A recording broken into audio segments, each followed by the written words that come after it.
Welcome to my channel cook and cultivate. இன்னைக்கு நம்ம சீக்கிரமா தக்காளி குருமா எப்படி செய்யறதுன்னு பார்ப்போம். இதுக்கு சப்பாத்திக்கும் சரியா இருக்கும், பரோட்டாவா இருந்தாலும் சரி, நானா இருந்தாலும் சரி, அவங்களுக்கு சரியா இருக்கும். மிக்சி ஜார்ல 3 தக்காளி எடுத்துப்போம், 2 பச்சை மிளகாய், இஞ்சி, பூண்டு, சோம்பு, கசகசா, உடச்சக்கடலை, தேங்காய், பட்டை, லவங்கம், ஏலக்காய் இவங்க எல்லாத்தையும் ஒன்னா போட்டு மிக்சி ஜார்ல நல்ல மைய ஃபைன் பேஸ்டா நம்ம அரைச்சி வச்சுக்க போறோம். லைட்டா தண்ணி விட்டு அரைச்சிக்கோங்க.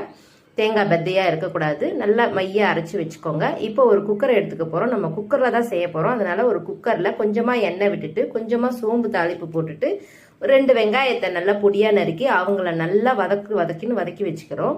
வெங்காயம் நல்லா வதங்கட்டும். இவங்களுக்கு வாசனைக்கு கொஞ்சமா புதினாவை என்ன பண்ண போறோம், பொடி பொடியா நறுக்கி இந்த வெங்காயத்தோடயே சேர்த்து நல்லா வதக்கி விட போறோம். புதினா வாசனைக்கு போட்டாலே போதுங்க, கொஞ்சமா போட்டா போதும். ஒரு ரசத்துக்கு எப்படி நம்ம கொத்தமல்லியை துளியோண்டு போடுறோமோ அந்த மாதிரி புதினா போட்டா போதும். இப்ப காரத்துக்கு கொஞ்சமா காரப்பொடி, குருமாக்கு தேவையான உப்பு, இப்ப மிக்சியில நம்ம அரைச்சி வச்சிருக்கோம் இல்லையா விழுது, இவங்க எல்லாத்தையும் போட்டு ஒன்னா சேர்ந்து அந்த எண்ணெயிலேயே நம்ம வெங்காயத்தோட சேர்த்து நல்லா வதக்க போறோம். எண்ணெயில கொஞ்ச நேரம் நல்லா வதங்கட்டுங்க. இப்ப இவங்க நல்லா வதங்கட்டும். வதங்கின பிறகு மிக்சி ஜாரை அலம்பி வச்சிருக்கோம் பாருங்க, அந்த தண்ணியை விட்டுடலாம். உங்களுக்கு குருமா எவ்வளவு அளவு தேவையோ அந்த அளவு உங்களுக்கு வேண்டிய அளவு தண்ணி விட்டு குக்கர்ல 2 விசில் விட்டா போதும். சூப்பரா டேஸ்டியான குருமா ரெடி ஆயிடும். நல்லா கொதிக்கிற போது கொத்தமல்லியை போட்டுருங்க.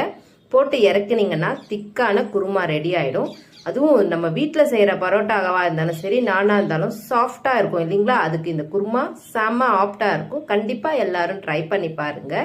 சூப்பரான டேஸ்டான குக்கர்லயே செய்யக்கூடிய தக்காளி குருமா ஒரு 15 மினிட்ஸ்லயே நம்மள